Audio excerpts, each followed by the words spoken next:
Hi, everyone. I realise that there's drinks coming up, so I'll try and keep it brief, right? The thing that I've discovered, I've been in digital media, as Paul so graciously said, for about 20 years, give or take. And what I've noticed is that there's certain recurrent themes, recurrent trends. This is really my stock in trade as a marketer, is learning from past history and then trending it into the future and working out what's going to then happen again. I've learned two things over that time. One of them is that human behavior and human activity remains largely the same no matter what you do to it. And the old adage goes, those who don't learn from history are destined to repeat it. Well, history does have a kind of a habit of repeating itself. Really, the purpose of learning from it is to be able to predict when it's going to repeat itself and be prepared for that. And that's what I try to do. Now, most of these repetitions, most of these cycles can be counted in days, weeks, months, years maybe. Education is a very interesting one. Education, the repetition of the cycles, is measured in millennia. It doesn't change that fast, as you may have discovered. Look at our surroundings as an indication of that. So what I'm going to talk about today is going back to the last stage where education was like it is about to be again. And for that, we have to go back a long way. In fact, probably back to their hunter-gatherer origins and back to our early agrarian setup, where the way that people learned was largely one-to-one. It was largely interpersonal. The traditions were oral, and they were surprisingly reliable from one generation to the next. In fact, many people, many studies have stated that actually knowledge remained intact, largely speaking, from over many, many generations, purely through oral repetition. It was also experiential. You learned from your peers, you learned from your elders, much in the same way that animals do. It was interactive. You repeated, and you learned. And it was tailored to the situation. You would be in the situation in which you would use that learning so that when you found yourself in that situation again, you would know what to do. Finally, it was tailored to the learner. It's easier to tailor your training to a learner. When you're with that learner, you get an idea of their abilities, how quickly they take things up, the bits that they struggle with, the bits that they're strong on. That helps you to decipher what is going to be their future skills and what future tasks to set them. Now, as time went on, and the agrarian societies started to get more complex, the nature of the tasks, much as barter had to move over into more kind of abstract concepts of monetary transactions, information transfer had to become more complicated as well. So when we get into early Egypt and even the early Jewish community, they started to actually adopt a different system, and that system was taking people and teaching them theoretical knowledge, using experts, using written word.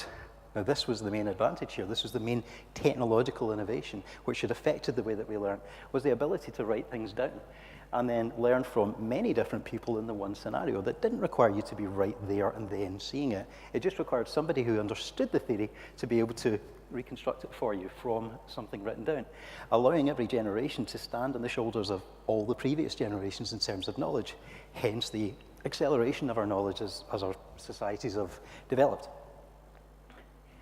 So it's changed requirements because the societies and the situations required more detailed information, but it was changed technology because of papyrus.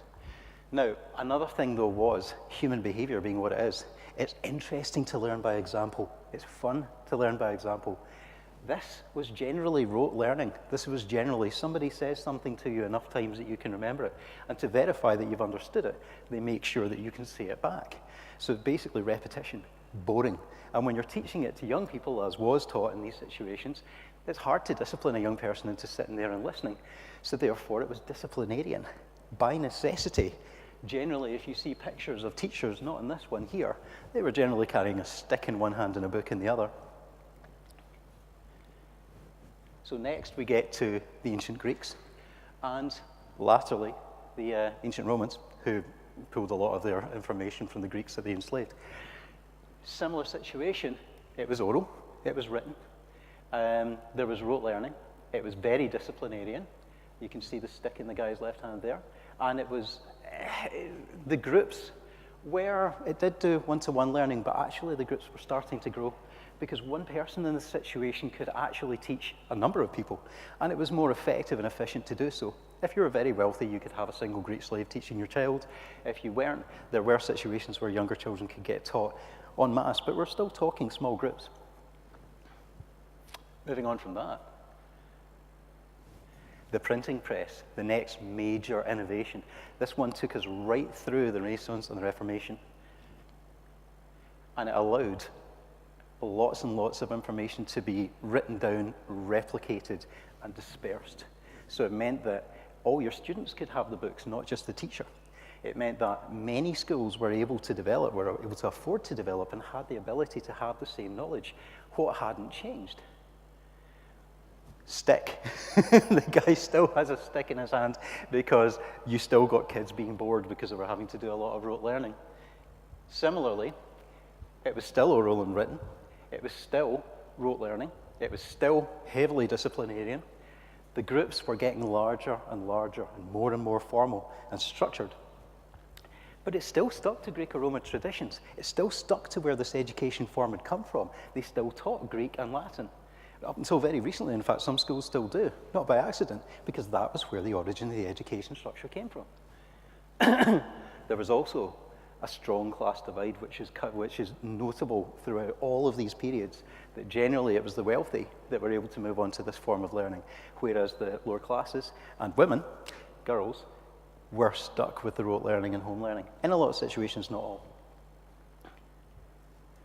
Then comes the Industrial Revolution and industrial schooling.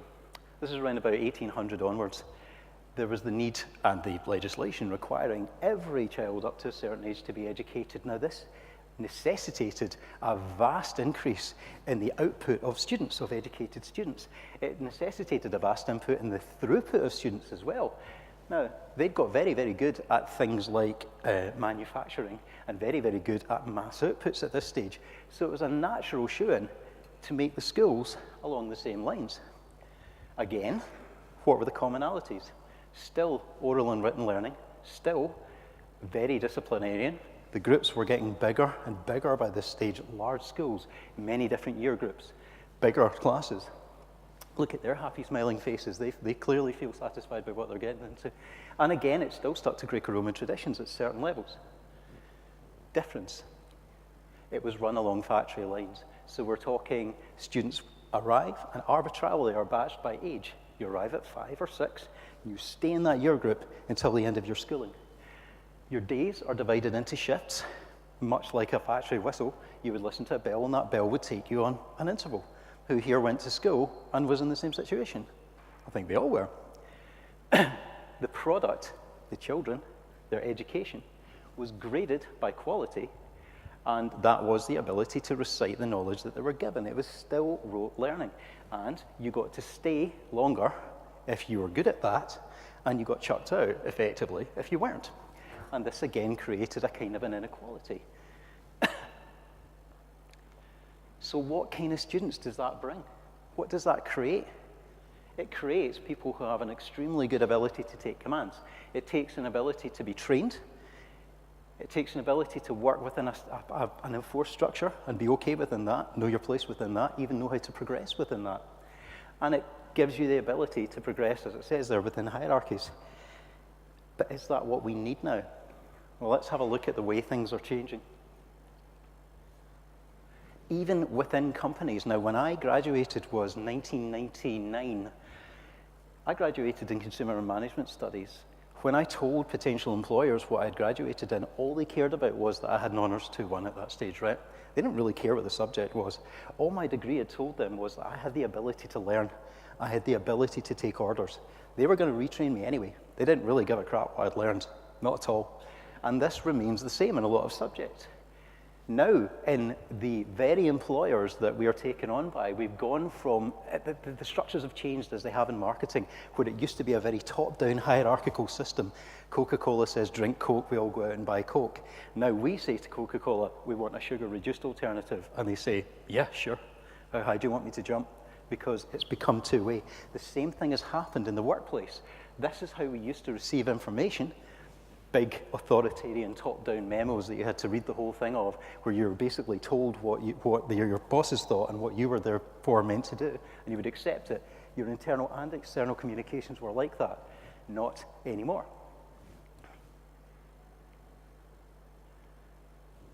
What we got here was this formal, top-down, information-rich communication which we saw with our previous education structures. But the modern workplace, as we're seeing, is quite different. And the skills that we've been taught and the way that we've been trained, and I've been trained, are getting less and less appropriate for the world that our children certainly are going to be living in. What kind of things is it stated that we need? Well, first of all, let's look at what is going to happen to the workplace and why. This is a fun little app which tells you how likely you are to lose your job because you're going to get replaced by robots. If anybody would like to look this up, just go to this link here, is.gd/future jobs. And as you can see here, it says transportation, and you've got all the little dots of all the little stages in transportation. Down up here is bus drivers and taxi drivers. I was on a train actually, on the way up from London doing some training with Google, and I ended up actually, just by complete coincidence, sitting next to a guy that owns a large international taxi company, and we got talking about this, and he said, a lot of my drivers have moved over to Uber. It's a bit short-sighted of them, and I said, well, why is that? And he says, they're already working on the technology for driverless taxis, and as the very moment they have that technology, they will no longer be using humans, whereas I will always stick with using humans. And that means that drivers of trucks, trams, and taxis will be made redundant. They'll be amongst the first to go. A lot of people say, nah, it's never going to happen. Really, though? I mean, if you'd looked at this 10 years ago and somebody had said, well, what about your cashier in your supermarket? They're going to get replaced by machines. We would have been like, nah, it's never going to happen. It's happened. It's happening all the time. It doesn't happen instantly. It happens gradually, but it does happen. It's going to happen here as well. Now this means, do you see how many different job types there are here? And within every single job type, there's about 50 odd subdivisions, at least.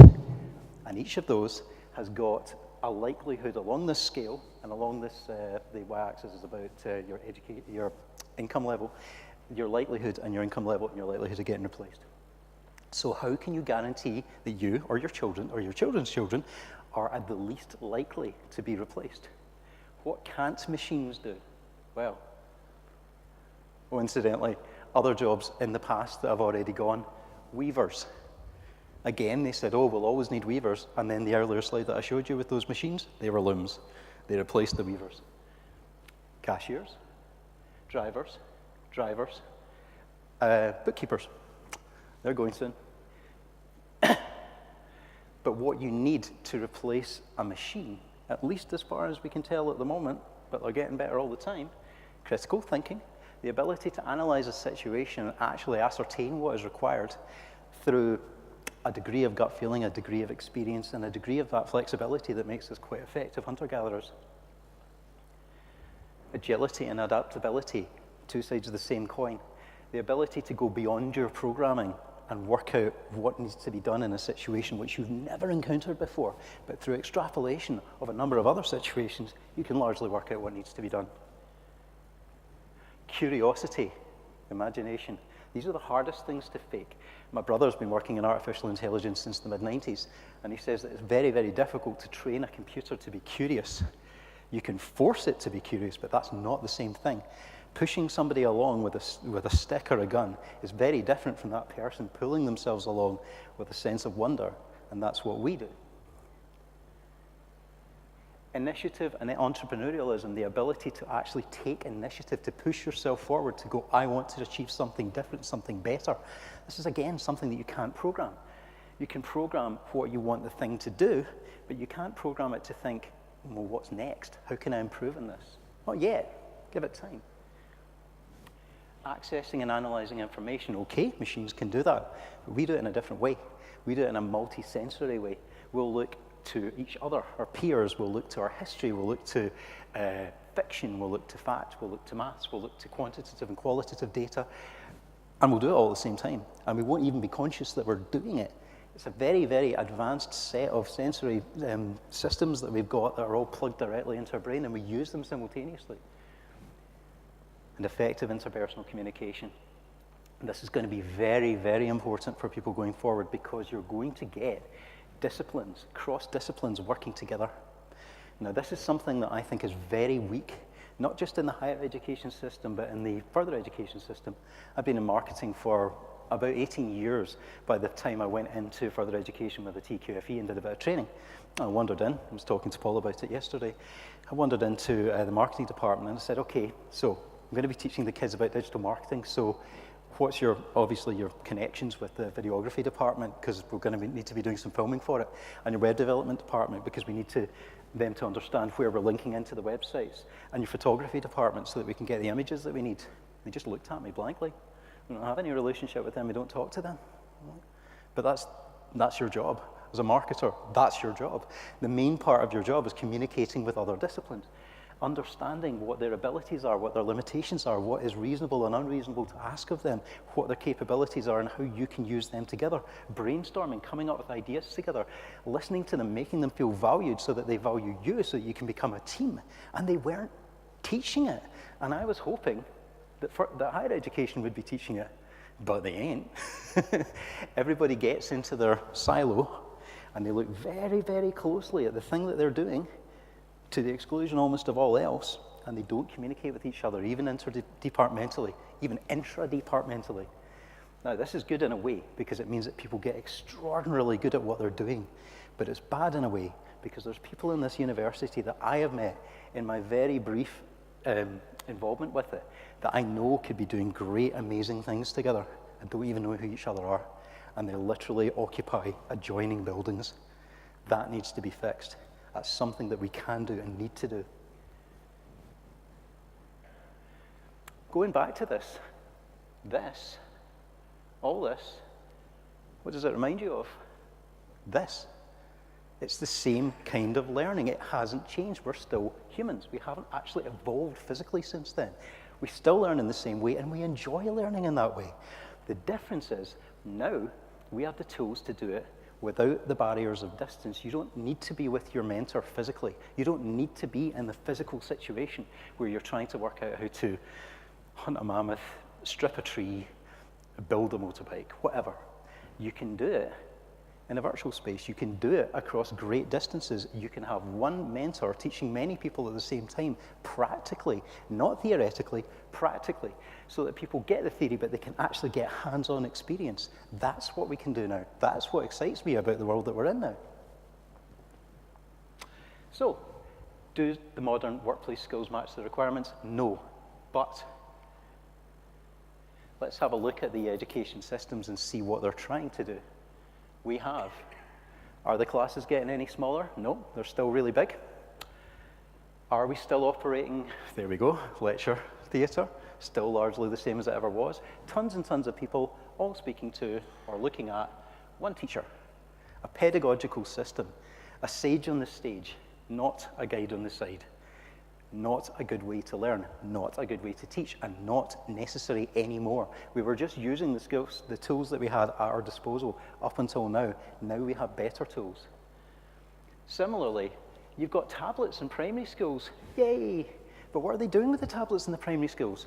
They're sitting, looking at one teacher, and writing down what she has on the board, which is a bit like buying a Tesla and hooking it up to a couple of horses, and getting that to pull you in and going, hey, it's petrol, it's just nonsense. We're back to wax tablets. We're just using more expensive technology.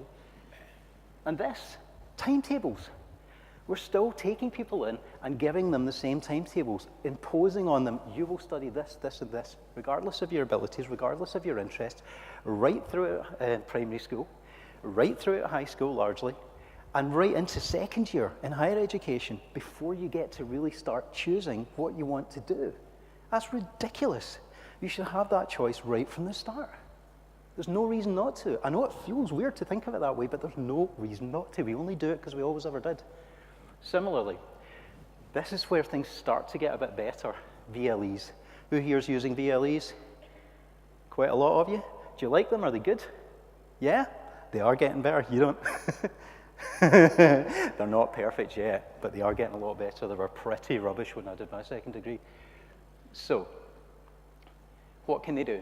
Students and teachers can work and collaborate from anywhere. This is what's good about digital marketing. This is what's good about digital communication. Distances are no longer an issue. Similarly, you can easily integrate interactive tasks. You can really put together stuff that people are doing at the same time from these different places. It tends to be a little bit text-based. It tends to be a bit theoretical. Sometimes you have to do it over dodgy Skype calls, but it's possible. It's early days, but it's possible. Can easily add audio, video, and rich media to lessons? Well, yes, you can. You can stick a video in. In fact, you can record live lecturing sessions like this one and play them back later. That's really good, particularly for people who struggle to write down notes or remember them or interpret them afterwards. That's brilliant. It gives them numerous bites of the educational cherry, which is great. And there's other forms of media that you can add in, even interactive ones. There's just not that many yet. Reduces travel and distance restrictions. As I say, it can go anywhere, but that's a really good thing because it means that your teachers and your lecturers are not spending a lot of their time traveling.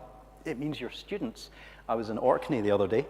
A lot of the students, they're desperately trying to keep their young people on the islands that they're born on. But what happens is they go to centralised schools in the mainland, Inverness and places like that. They don't ever want to come back because they feel isolated when they get back on the islands.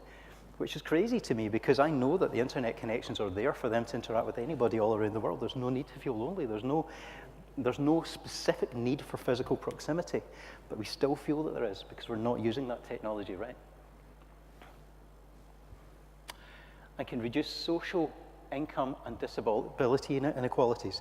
If you are quite far out from the city centre and all the universities are in the city centre, then transportation can be a real issue. I wasn't particularly financially troubled when I was a student, but I still felt it in my pocket, the travel, the food, all of that stuff. It does have an effect, and it has an effect on every student. And that's a real benefit. What if your mobility is impaired? And this is a lovely building, but it's not brilliant if you're in a wheelchair, and you'll find that in a lot of places, regardless of moves to the contrary. What if you have anxiety issues? I have a friend who managed to make it through to master's level with severe anxiety disorder, but it was a real struggle being around groups, being in a room like this. Most of the time she would have no hesitation in admitting she would have run from a room like this, too many people. Similarly, what about sensory impairment, the inability to hear, the inability to see? These are real problems as well in this situation. This situation relies on you being able to hear and see. This situation assumes that. Not everybody's got that. And as we've seen from our late lamented Professor Hawkins, we lose out a great deal as a society when we ignore the needs of these people. So what are the weaknesses? Data inequality. We assume, because everyone in this room has probably got a smartphone, has probably got a laptop, has probably got a broadband connection at home. Everyone's got one of those, right? Now, some of the earliest lecturing I did was in the social inclusion partnership areas in Glasgow. Most people there do not have internet access. Most people there don't really know in the natural way that we do how to search for information on Google because it's a practice thing. We assume that everybody else has these things because we do. They do not. And that's this country, first world economy, as part, for the time being, of a larger first world pan-national system. Imagine the rest of the world. A lot of people do not have this access, and we've got to accept that. Similarly, lack of face-to-face contact. We've seen from social media, data aside, that using social media a great deal causes a degree of addiction. It's built to do so. It's built to give you small dopamine hits when you get responses, sociological responses, likes and shares and comments. They make you feel wanted and needed. They make you want more. They make you want more especially because they don't give you the full sensory experience. You don't get the face-to-face response. You don't get the warm feeling. You don't get your full oxytocin hit. And we crave that. We go after it. You remove that from a learning environment, you remove a great deal of the communication, because let's face it, a great deal of communication is physical, it's visual, it's experiential, it's immersive. So socializing, peer learning, and support are vital to group education. Have you ever been doing a course, be it a postgraduate, I'm assuming a lot of the people in this room have done postgrads, and felt really, really freaked out. You're like, I don't know how to do this. I bet you I'm the only person in this class that doesn't know how to do this, that's really struggling with this. And then you ask around, and you find out that everybody's struggling with that. How reassuring is that? How much do people gather together and try to help each other out? How much better does that make your education experience? How much more do you learn? Now, yes, VLEs say, oh yeah, you can all speak to each other, you can all get in touch, but it's different. It's not the same as going into the pub or coffee shop after a lecture and going, I didn't get that at all. Or even not saying anything at all, but the look in your face conveys that you didn't get it at all. And then other people, the unspoken communication is, we're going to help each other out. That doesn't happen in VLA, not yet. And the lack of physical and contextual learning. That, I've done a lot of training for the Modern Apprenticeship Scheme. In fact, without any conflict of interest, I did the marketing for the Modern Apprenticeship Scheme digital course. And myself and a few of the partners in my organization researched by interviewing a great deal of the students who had chosen to be modern apprentices. Many of them were graduates, some of them weren't, some of them were mature students returning to work. Many, many subjects, everything from network engineering through to digital marketing, through to some of the more traditional ones, mechanical subjects and so forth. What they all had in common was they like theory, but they like to intersperse theory with hands-on practical experience because it helps them to remember the task, how to do it. Bit of theory, bit of practice, bit more theory, it all goes in. That's just people, that's just humans. That's not apprentices, that's just a really good way to learn. A combination. And you don't really get that in VLEs because they're still geared around this pedagogical, rote learning, written and oral tradition, which isn't the perfect way for people to learn. And finally, it is still unsuitable for a lot of people with these kind of issues. If you have sight issues, you're going to struggle. You could use a screen reader, you could use Braille systems, but it's still not quite the same. You're still at a disadvantage to your sighted peers. If you have hearing disorders, it's going to make Skype calls nigh on useless. If you have disorders that mean that you're a slower learner, then you're going to struggle to keep up with other people. There's all sorts of things which are going to stop you from being able to necessarily be able to work within that environment. And some people just simply don't like that environment because it is, let's face it, an unnatural environment. Fortunately, and this is where we get to the fun bit, there are new tools for this kind of thing. And that is what I'm excited about, that things are going from experiential to visual to rote learning and back to experiential. Let me show you one of these.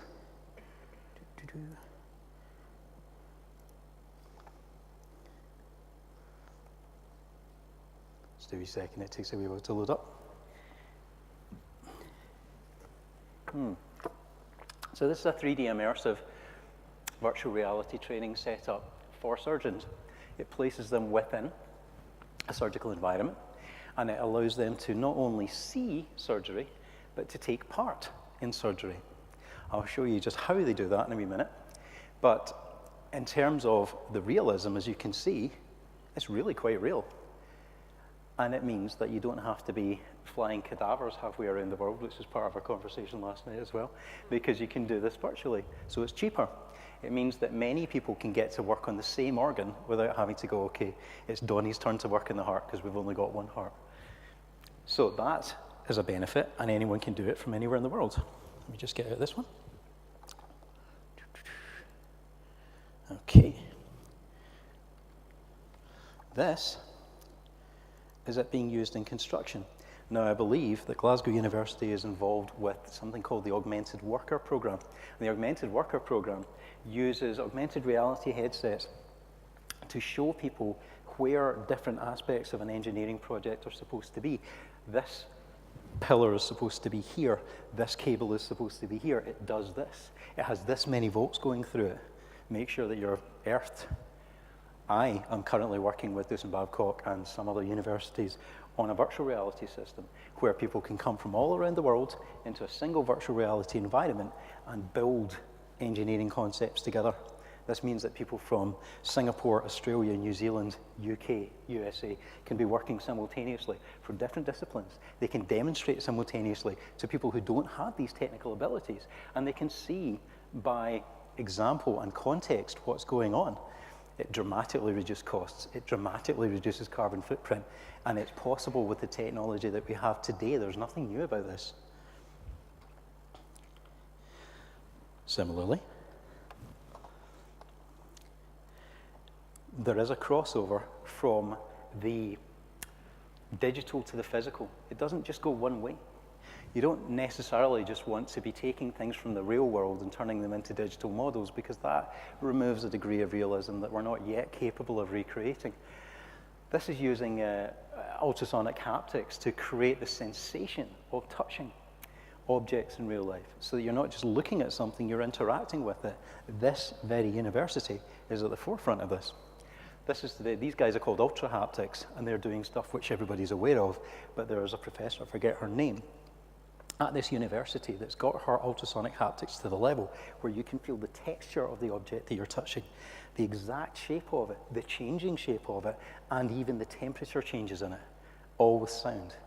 I mean, that's pretty remarkable stuff, and it's happening right under our noses. And when I spoke to some of the people that are doing virtual and augmented reality at this university, they were completely unaware of it because of the lack of communication.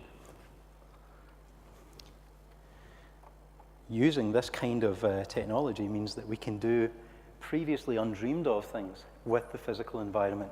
Like, for example, you've got a tablet or a Kindle, great. What if you're blind?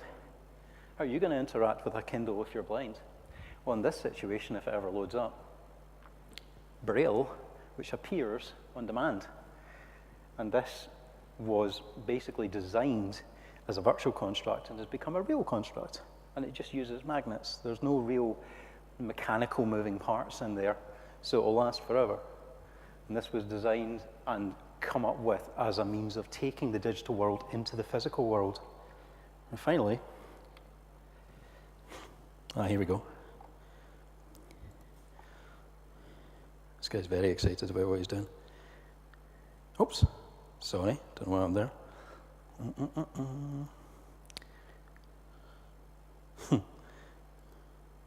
Give me a second.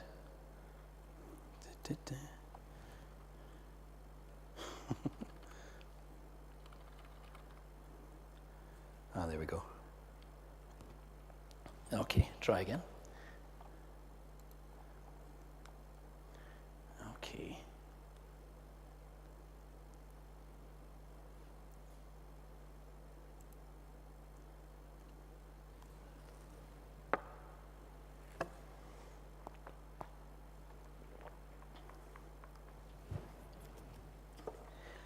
This is what's being used in the surgical interventions. This little pen thing here gives feedback, force feedback, so you can feel the resistance of what you're pushing against, which makes a massive, massive difference in terms of the realism of the experience. If you are, for instance, trying to learn the difference between the feeling of a left ventricle and a right aorta, this will allow you to do that, not just see it, feel it. The difference between healthy lung tissue and unhealthy lung tissue. This is all about tactile feedback. I currently am working on olfactory feedback because I noticed there was a guy who was using virtual reality for people who have agoraphobia and struggle to go outside into large spaces. So he was using virtual reality to put people in open air environments in a situation where if it freaked them out, they could take it off. It was a means to an end. And it worked very well. So he put it on me, and it phased through a few different environments, just 360 filming. One of them was a lochside, one of them was a forest in the Highlands. Now, I've gone to some pretty good audiovisual experiences like the IMAX, that kind of thing.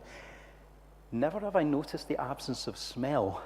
But when I put this thing on, I thought, this looks great, this sounds great. It doesn't smell like a forest. I never noticed that before. That's one of the next steps. If we're going to cover so many of these senses so well, we need to cover all of them. And as far as I'm concerned, olfactory and smell is a very, very important factor to that. It also helps us to remember. At the moment, the prototype looks like a harmonica. Right. Oops. Let's try and take this to the next one. There we go. And finally, if I'm sure the TARDIS reference won't have been lost on many of you. If you can send the lesson to anybody in any place, you can send that person to any time.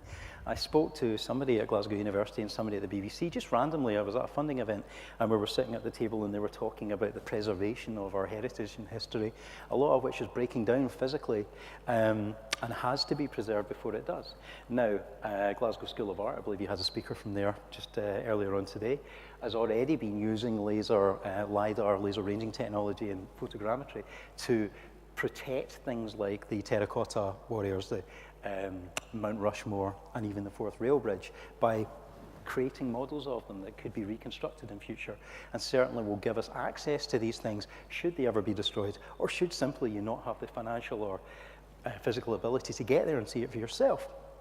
And this is great, particularly as a lot of priceless cultural heritage items have been destroyed by terrorist activity, earthquake, and so forth just in recent years. This is a very, very good way of cataloguing our history, but it's also a very, very good way of making sure that people in different schools around the world can not only be told about history, don't know what this guy in the background is trying to do, fly, but actually interact with it.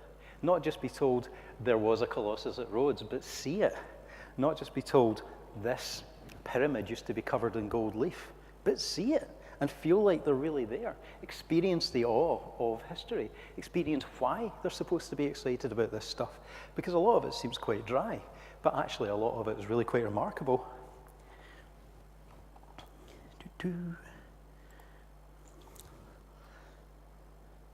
And that brings us to a close. This is why I believe that throughout our millennia of history of education, things have finally come full circle. This is why I believe we should be excited about the technology which is being developed right now, because it's going to bring us back to our original, natural means of learning, and it's going to make things easier, more exciting, more accessible for people all over the world, and it's just a good thing to get into. And what I want to say to you before I go is that you, people here, are the people who are going to drive this forward. All I am is a business person with a little bit of experience in teaching, that's all, right? And I've seen the incredible things that you guys are achieving, that higher education and research institutions are achieving, that I didn't know about, and if I hadn't physically been here, I never would have found out about. You've got to start taking it into the world. You've got to open your doors to business. You've got to open your doors to the broader world and to each other, because what you're doing is remarkable. And the needs that those of you who are just in the teaching and learning sector like I am have is a really good way to spur on development of researchers in future.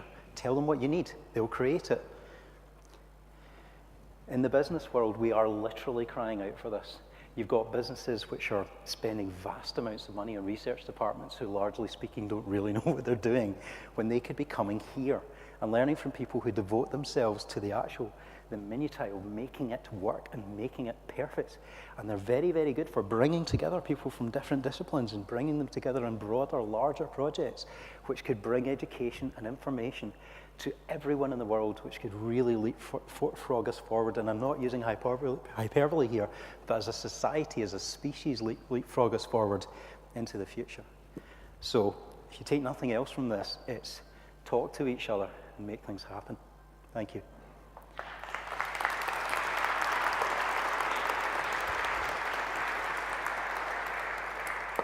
Many, many thanks, David. Do we have any questions for him? Let me ask you something, David, because are we doing it right in higher education? Don't know yet, but what's your advice? My advice would be communication. Yeah. My advice would be cross-departmental communication. My advice would be going to as many conferences as you can, taking yourself out of your comfort zone, not talking to people in your discipline, but deliberately talking to people outside of your discipline, outside of your profession.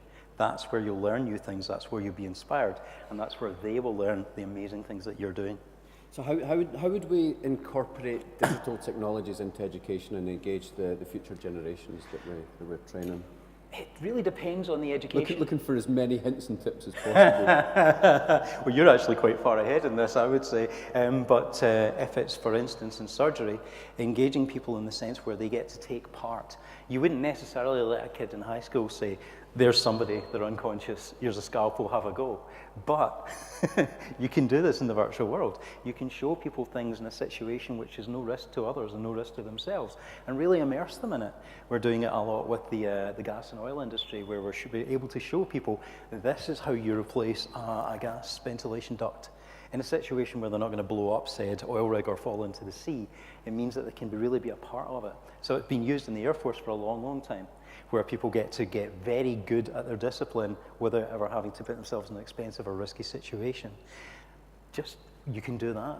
And the technology is there, and it is very, very affordable. So it makes sense to do it.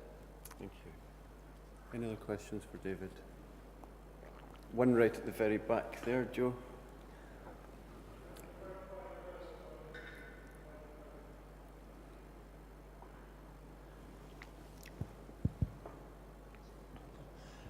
So you mentioned about the importance of one-on-one learning and seeing other people, the non-verbal communication, and how key that is to education. I agree with you. Do you see that being possible in a virtual environment? Yes, absolutely. The virtual environment, as it's improving, is getting to the stage where it is completely impossible to tell from reality. I know it sounds like I'm getting into sci-fi here, but I'm not. 2 weeks ago, my VFX specialist created a model of my head that when he showed it to me, I thought it was a photograph until he moved it and turned it into a wireframe. And that was my head. I'm quite familiar with my head. And it was so real that I didn't know it wasn't real. And I know what this guy can do. I'm immersed in this stuff all the time. It's getting better and better. We can walk into a room like this, and in a matter of about this room, 2 hours, we could scan this down to a fraction of a millimeter. We could get everything accurate. And with the combination of haptics and binaural recording, which makes it sound like you're really there, basically, because it's recorded in the same way that our ears do, and hopefully olfactory, you could not be able to tell that you weren't really there. Now, if that's possible, and multi-user virtual environments are possible, which they are, then there's no real reason not to feel like you're in a situation which is so real that this one-to-one learning is indistinguishable from the reality. And many thanks again to Mr. David Sime. Thank you very much.